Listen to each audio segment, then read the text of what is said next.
to speak a bit and do a bit of a review on the factor of calm, tranquility, and how we can cultivate this at this moment in the lives we have.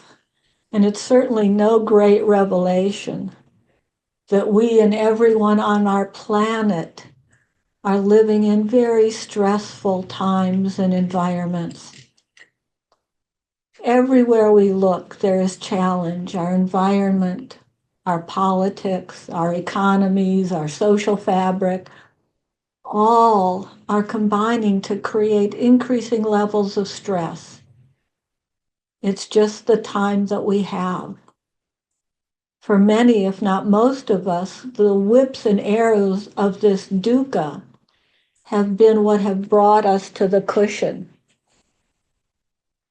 Indeed, the advice on the urgency to practice is practice as if our hair were on fire. And that seems very apt these days in living in our world on fire. But how do we mesh this sense of urgency with developing calm? They seem antithetical. How can I be calm with the fire of all this dukkha ablaze all around me? And we certainly need to acknowledge this reality and recognize that calm, even though more elusive seeming, becomes an even more essential factor to our practice in our lives. As Rick Hansen describes it, the head on fire gets us to the cushion. Once we are there, then we practice as if the fire is completely out. Easier said than done, right? Well, one thing we can begin to doing as we do when we enter this space is we just begin slowing down. Again, simple, but not necessarily easy. My partner and I have been making time to meditate together each day and have come to laugh at ourselves repeatedly as we try to carve out in the space in our daily schedules the time for meditation. And we find ourselves saying, quick, let's meditate. Let's just grab a quick meditation. Let's hurry up and get our cushions.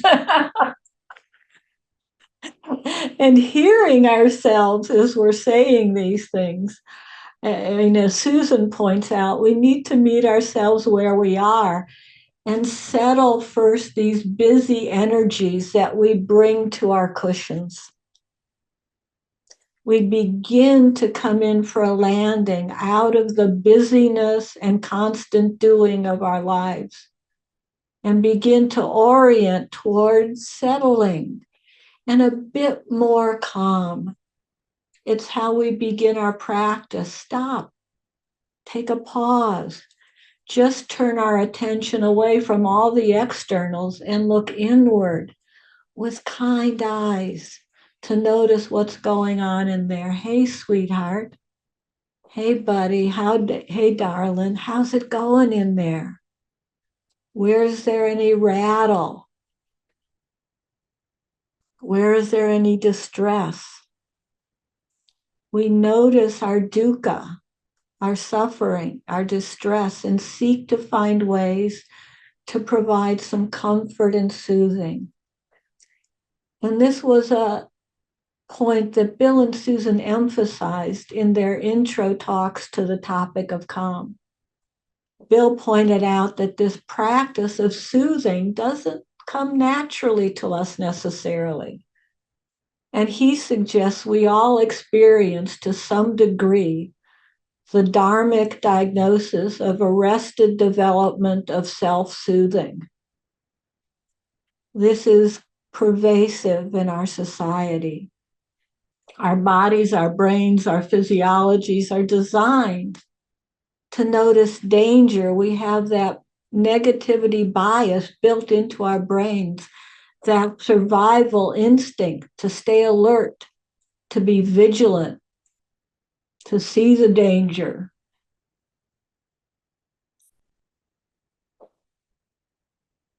We certainly seem at times to be working against our innate neurobiology as well as our cultural conditioning in order to calm down enough to realize what hurts, how we might provide ourselves some comfort. When I was a kid, I certainly got mixed messages about calming down. While I certainly got ample comfort for bruised knees and elbows, the messages that seemed to have stuck most in my memory were those to just stop feeling whatever distress or upset I was feeling, or to believe that there was nothing to be upset about in the first place. And I may have told my Uncle Bill story before, but I think it bears repeating. When I was, I don't know, about 5, Uncle Bill, who's a World War II veteran, was a World War II veteran, took my cousin and I to the playground. And as I was swinging, I fell backwards off the swing, landed thunk flat on my back, knocked the breath right out of me, conked my head, was hurt and scared, and ran crying to Uncle Bill, who, bless his heart, says to me, "You'll live." Well, I was devastated. I was ashamed. I didn't know what to do. I tried sucking it up. And if you've ever been crying and tried to stop crying, and you can feel the tightness and the constriction and the pressure of trying to shut it all down. And from then on, I applied that to my experience, to shutting out unwanted, uncomfortable, unpleasant feelings, to not being a wimp, to being strong, to recognizing that it's not that important anyway. However, as I and all of us can notice and set aside these conditioned ways of thinking and reacting, we have the opportunity to begin to develop the capacity to care for and comfort ourselves. We can begin to notice the absence of calm, the disquiet, the stress, the rattle, the agitation, and what that feels like. And that noticing, as Susan always highlights, is so important. It allows us to begin to play with and explore the best ways to unbind, to loosen our grip, release the storyline, if just for a bit. For me, calm begins to form as I set aside my conditioned judgments and inner harshness and cultivate a more kindly attitude and soft touch, as if, using one of Susan's metaphors, comforting a crying infant, or a beloved elder, or a dear pet, or as if being comforted by a wise and kind, compassionate benefactor. There, my sweetheart. Let's see what hurts. What can we do with that? Can we put a Band-Aid on it? Can we ice it? Can we give it some warmth? What can we do? And gradually, we learn what can soothe us into a bit more calm. What would ease this body? What would comfort this aching heart, this agitated mind? As Lee mentioned on Monday,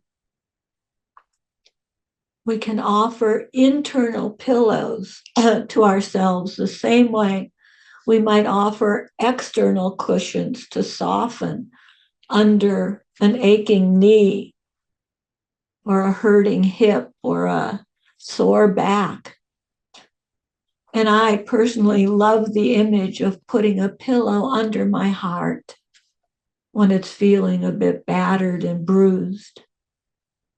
We can develop other images that elicit feelings of ease and comfort and calm. Excuse my allergy prone voice here.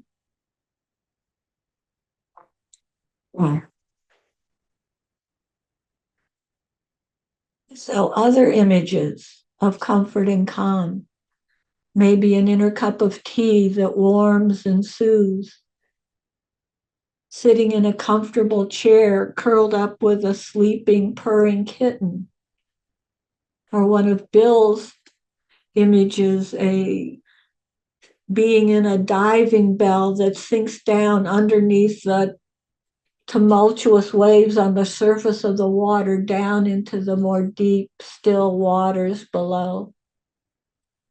We can cultivate and savor our own images or memories of calm moments.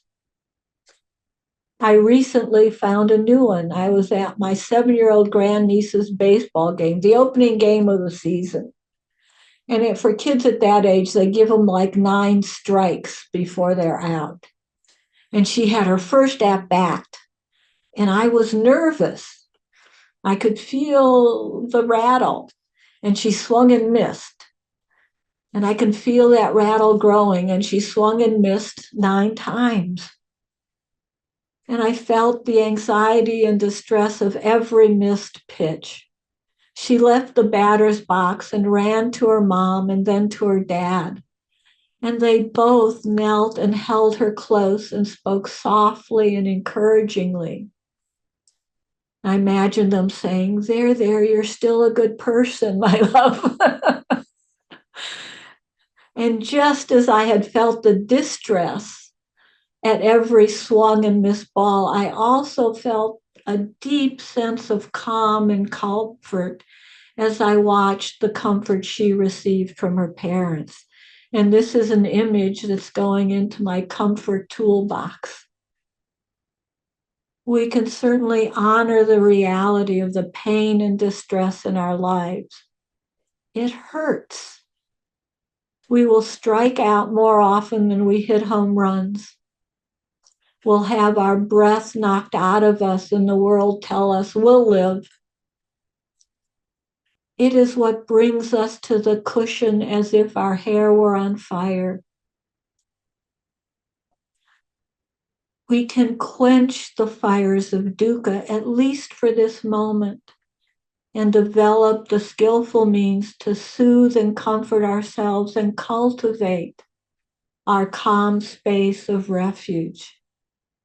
And to use another of Bill's images, develop a space that feels like watching a gentle snowfall of heavy snowflakes on a completely windless night. So let's practice with whatever tools and images you find helpful for creating that image of calm. So thank you, Arl, for your kind attention, and let's slowly start moving into whatever our bodies may need, paying attention, noticing where is there a bit of crankiness? Where might there be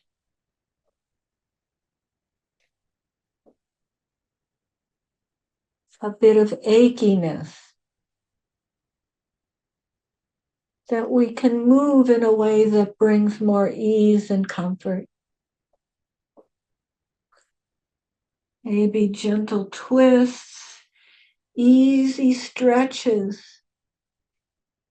loosening, unknotting, unbinding, opening up all the words we typically use as we begin to invite the heart, mind, body breathing into a more calm place, making any adjustments to feel a bit more stable, a bit more still, like the deeper waters beneath the waves. And invite attention to just for now leave all the externals, put aside any unhelpful, unskillful thoughts, reactions, and turn inward to check it out with kind and gentle eyes and a soft touch. How's it going in there, sweetheart?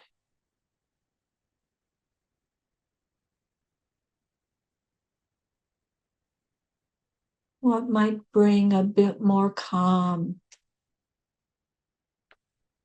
as we begin to practice the mantra, ground, breathe, calm, settle, soothe.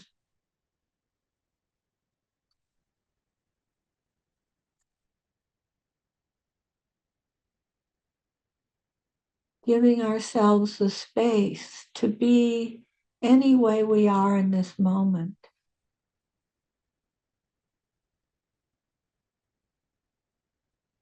Honoring any distress, any restlessness,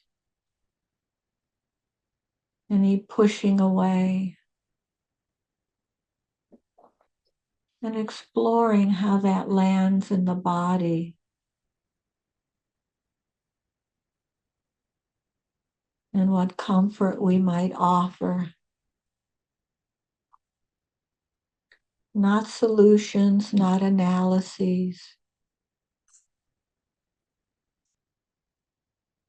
just bare comfort, warmth, coolness, softening,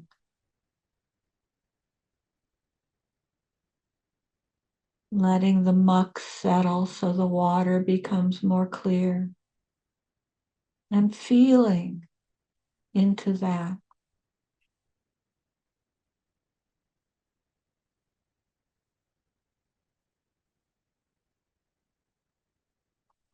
And if it works for you, using whatever image you find helpful to feel into calm.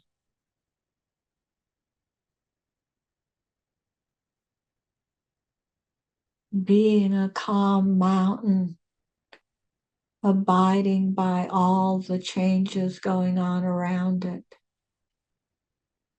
Sun and rain, snow,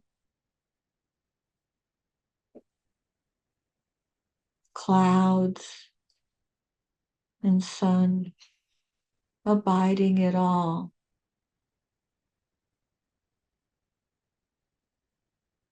with calm, steadiness,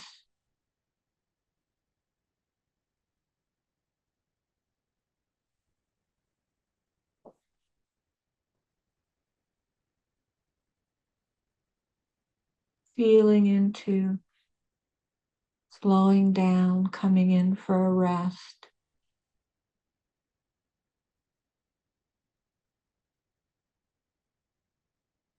Each breath, a cool breeze in the midst of a world on fire.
And just notice where attention and interest may have wandered off. And kindly, with a soft touch, welcome them back to just this moment, to a bit more calm, settled landing place.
in the last few minutes of this practice, settling back again a bit more and perhaps savoring